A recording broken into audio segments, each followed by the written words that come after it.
Hello everyone, welcome to my channel Mahua's diary. আশা করি সবাই ভালো আছেন, আমিও ভালো আছি। আজকে আবার একটি নতুন ভিডিও নিয়ে আপনাদের সামনে উপস্থিত হয়েছি।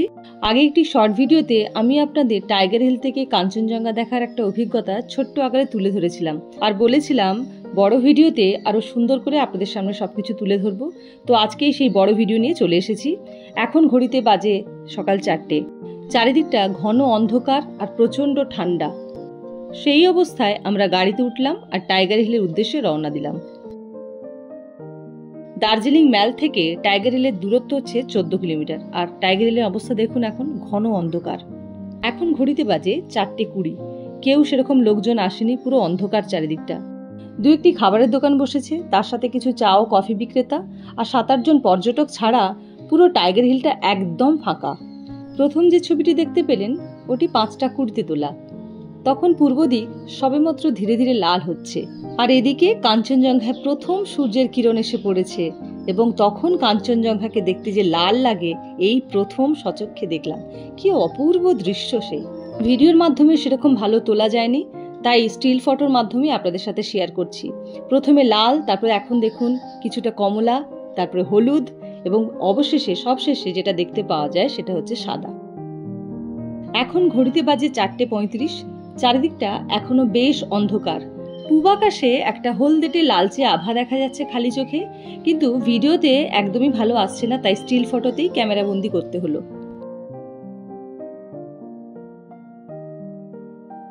এখন বাজে 5:50। এই প্রথম ভিডিওর মাধ্যমে কাঞ্চনজঙ্ঘাকে ক্যামেরাবন্দি করতে পারলাম। এতক্ষণ স্টিল ফটোর মাধ্যমে আপনাদের দেখাচ্ছিলাম, কারণ ভিডিওতে ভালো আসছিল না, তাই স্টিল ফটোই একমাত্র ভরসা ছিল।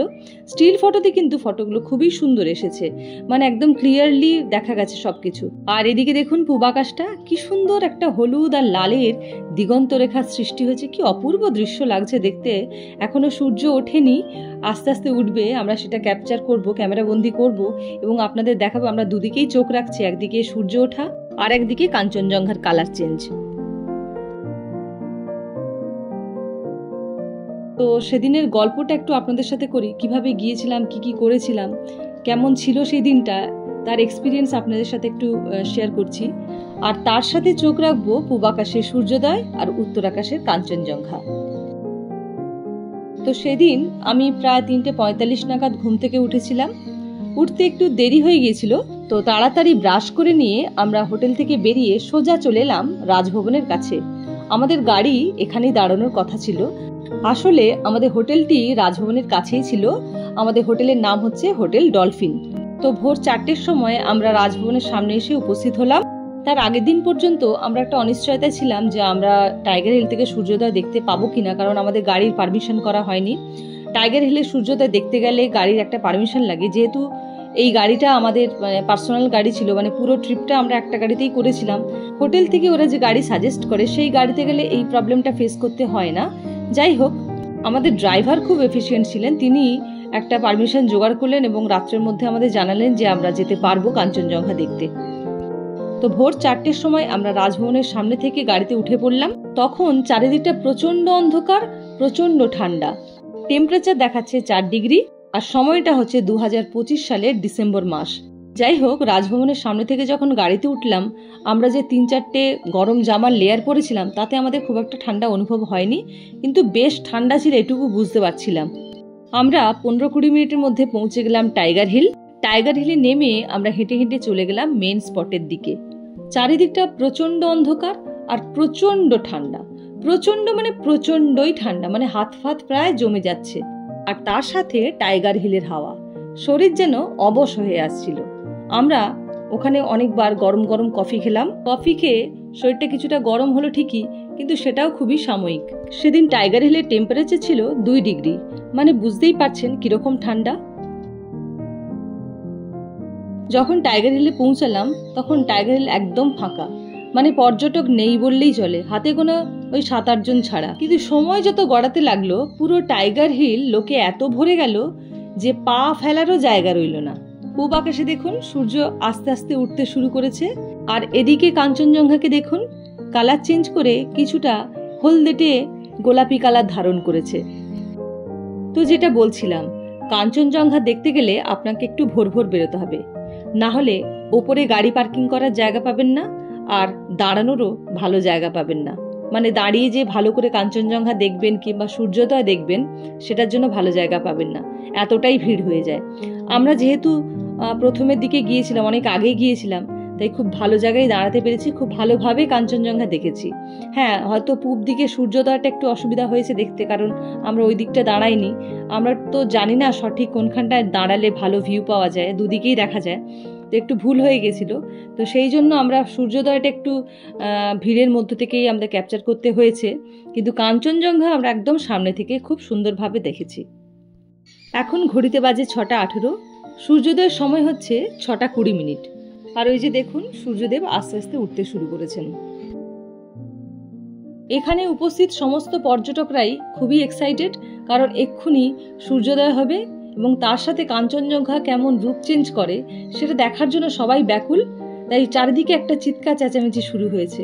এই হই হই ব্যাপারটা কিন্তু একমাত্র টাইগার হিল থেকেই পাওয়া যায়, যেটা কিন্তু আর অন্য কোথাও পাওয়া যায় না। পাহাড়ের অনেক জায়গা থেকে এই সূর্যোদয় বা কাঞ্চনজঙ্ঘা দেখতে পাওয়া যায়, কিন্তু টাইগার হিল থেকে দেখার মজাটাই কিন্তু আলাদা। এই টাইগার হিলে 50 টাকা দিয়ে চেয়ারও ভাড়া পাওয়া যায়, তো যাদের দাঁড়াতে একটু অসুবিধা হয় তারা 50 টাকা দিয়ে চেয়ার ভাড়া করতে পারেন। যতক্ষণ থাকবেন ততক্ষণের জন্য, টাইমের কোনো লিমিট নেই। আর এখন দেখুন কাঞ্চনজঙ্ঘাকে কি সুন্দর দেখতে লাগছে, মেঘের মধ্যে যেন স্লিপিং বুদ্ধা শুয়ে আছে। আর এইদিকে পূব আকাশে আস্তে আস্তে সূর্যদেব দেখা দিচ্ছে, আর পুরো আকাশটা দেখুন কি সুন্দর নীল, একদম অপূর্ব দেখতে লাগছে। এই টাইগার হিলে একটি গ্যালারি মতোও করা আছে, সেখানেও আপনারা উঠে দেখতে পারেন এই সূর্যোদয় এবং কাঞ্চনজঙ্ঘাকে। তার জন্য আপনাদের 20 টাকা করে টিকিট কাটতে হবে। আমি আগে যখন টাইগার হিলে এসেছিলাম তখন এই গ্যালারি ছিল না, কিছু ছিল না, তখন পুরোটাই ফাঁকা, আর তখন এত ভিড়ও হতো না। তবে সেবারে যখন এসেছিলাম কাঞ্চনজঙ্ঘাকে দেখতে পাইনি, শুধুমাত্র সূর্যোদয় দেখে আমরা বাড়ি চলে গিয়েছিলাম। তবে এবারে সেই আক্ষেপটা পুরোপুরি মিটে গেল। এবারে পুরো ক্লিয়ার স্কাই পেয়েছি এবং শুধু কাঞ্চনজঙ্ঘা দেখিনি, তার সাথে আরও অনেক কিছু দেখেছি, সেগুলো আস্তে আস্তে আপনাদের বলছি। এখন দেখছেন সামনেই দার্জিলিং শহর সুন্দরভাবে দেখা যাচ্ছে। তখন অন্ধকারে সারা শহর জুড়ে জোনাকির মতো আলো জ্বলছিল, আর কিছু দেখা যাচ্ছিল না। এখন শহরটাকে সুন্দরভাবে দেখা যাচ্ছে সামনে থেকে, আর তার সামনে কাঞ্চনজঙ্ঘা। আমাদের হোটেল থেকেও এই কাঞ্চনজঙ্ঘা সুন্দরভাবে দেখা যায়। আসলে আমাদের হোটেলটা হচ্ছে রাজভবনের সামনে, মানে যে ম্যালের যে ভিউ পয়েন্ট আছে সেইখানেই আমাদের হোটেলটা। তো ওইখান থেকে অনেকে কাঞ্চনজঙ্ঘা দেখতে আসে, যেটা আমাদের হোটেল থেকেই দেখা যায়, খুব ভালোভাবে কাঞ্চনজঙ্ঘা দেখা যায়। তবে ওখান থেকে সানরাইজ দেখা যায় না। সানরাইজ এবং কাঞ্চনজঙ্ঘা একসাথে দেখতে চাইলে আপনাদের অবশ্যই টাইগার হিলে আসতে হবে। আর চারিদিকটা দেখুন কি পরিমাণ ভিড় হয়েছে, যদিও অনেক লোক চলে গেছে সূর্যোদয় দেখে। আর এই হচ্ছে গ্যালারি পেছন দিকে। এই টাইগার হিলে এসে আমরা খুব সুন্দর ওয়েদার পেয়েছিলাম, ক্লিয়ার ওয়েদার একদম। শুধু কাঞ্চনজঙ্ঘা দেখিনি, তার সাথে আরও কি দেখেছি আপনাদের চলুন দেখাই। এটা কি বলুন তো? ঠিকই ধরেছেন, Mount Everest, the world highest peak, পৃথিবীর সর্বোচ্চ পর্বত শৃঙ্গ। এটা ক্লিয়ার স্কাই থাকলেই একমাত্র দেখতে পাওয়া যায়। হ্যাঁ, ছোট আকারে ঠিকই, কিন্তু টাইগার হিল থেকে দেখা যায়। আর এটি হলো Mount Lhotse, the world 4th highest peak, পৃথিবীর 4র্থ উচ্চতম পর্বত শৃঙ্গ। আর এই হলো আমাদের Kanchenjunga, the world 3rd highest peak, পৃথিবীর 3য় উচ্চতম পর্বত শৃঙ্গ। এর উচ্চতা হচ্ছে 8586 মিটার। আর এই সবকটি পর্বতের একদম বাঁদিকে রয়েছে Makalu, the world 5th highest peak, পৃথিবীর 5ম উচ্চতম পর্বত শৃঙ্গ। খালি চোখে মাকালুকে আবছাভাবে দেখা গেছে, যার জন্য ভিডিওতে একদমই আসেনি। ওখানে বাইনোকুলার নিয়ে কয়েকজন ছিল, তো তাদের বাইনোকুলার সাহায্যে আমরা মাকালুকে দেখলাম। অ্যাকচুয়ালি ওটা ওদের পার্সোনাল বাইনোকুলার ছিল, ওরা পার্সোনালি ফটো ক্লিক করছিল, তাই আমাদের কাছ থেকে কোনো চার্জ নেয়নি। আর এই হচ্ছে আমাদের সেদিনের সাজ। এত লেয়ার পরেও আমাদের প্রচণ্ড ঠান্ডা লেগেছিল। এই সব কিছুর পরে আমরা ম্যাগি খেলাম, যেটা পাহাড় গিয়ে খেতেই হয়, না হলে পাহাড় ঘোরা অসম্পূর্ণ। যাই হোক, সেদিনের ভাগ্যটা আমাদের খুব ভালো ছিল, আমরা একদম ক্লিয়ার স্কাই পেয়েছিলাম। পুরো ট্রিপটা 2 দিন আগে পর্যন্ত স্কাই ক্লিয়ার ছিল না। আমরা প্রথম যেদিন কালিম্পংয়ে পৌঁছালাম সেদিন হালকা বৃষ্টি পড়ছিল, কিন্তু তার পরের দিন থেকেই আকাশ আস্তে আস্তে ক্লিয়ার হতে শুরু করে এবং আজকে একদম পুরোপুরি ক্লিয়ার স্কাই পেয়েছি। আর এইগুলো কি বলুন তো? এই যে সাদা সাদা জিনিসগুলো দেখতে পাচ্ছেন, হ্যাঁ ঠিকই ধরেছেন, এগুলো হচ্ছে ফ্রোজেন আইস। ভোরের দিকে ঘাসের উপর বা পাতার উপর যে শিশির পড়ে, সেই শিশিরের জল জমেই আইসে পরিণত হয়। এটা কোনো স্নোফল নয়। এইগুলো দেখার পর আমরা বুঝতে পারলাম যে কেন টাইগার হিলে এত ঠান্ডা লাগছিল আমাদের। এই ফ্রোজেন আইস কন্ডিশন যখন তৈরি হয় তখন -ডিগ্রি টেম্পারেচারের থেকেও বেশি ঠান্ডা অনুভূত হয়, যার জন্য আমাদের এত কনকনে ঠান্ডা লাগছিল। সানরাইজ হওয়ার আগে পর্যন্ত আমরা প্রচন্ড ঠান্ডা পেয়েছি। সানরাইজ হওয়ার পর কিছুটা ঠান্ডাটা কমেছিল ঠিকই, কিন্তু খুব বেশি না।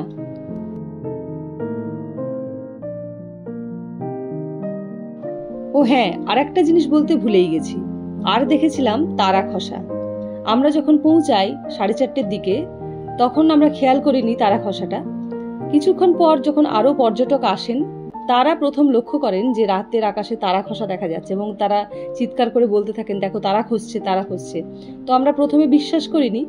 তারপর যখন লক্ষ্য করলাম তখন সত্যিই দেখতে পেলাম তারা খসে পড়ছে, এবং একবার নয় অনেকবার তারা খসা দেখেছি। দারুণ একটা এক্সপিরিয়েন্স হয়েছিল সেদিন। আসলে সেদিনের ওয়েদারটা একদম ক্লিয়ার ছিল। এখন আমরা বাড়ি ফেরার পথে, আর রাস্তার দুধারে দেখুন ফ্রোজেন আইস। হ্যাঁ, স্নোফল পাইনি ঠিকই, তবে দুধের স্বাদ ঘোলে মেটাতে খারাপ লাগেনি। ভিডিওটি যদি ভালো লেগে থাকে তাহলে অবশ্যই একটা কমেন্ট করে জানাবেন, আর তার সাথে লাইক এবং শেয়ার করে আমার পাশে থাকবেন। আজকের মতো এই পর্যন্তই। আবার দেখা হবে নতুন কোনো দিনে নতুন কোনো ভিডিও নিয়ে। আপনারা সবাই ভালো থাকবেন, সুস্থ থাকবেন। নমস্কার।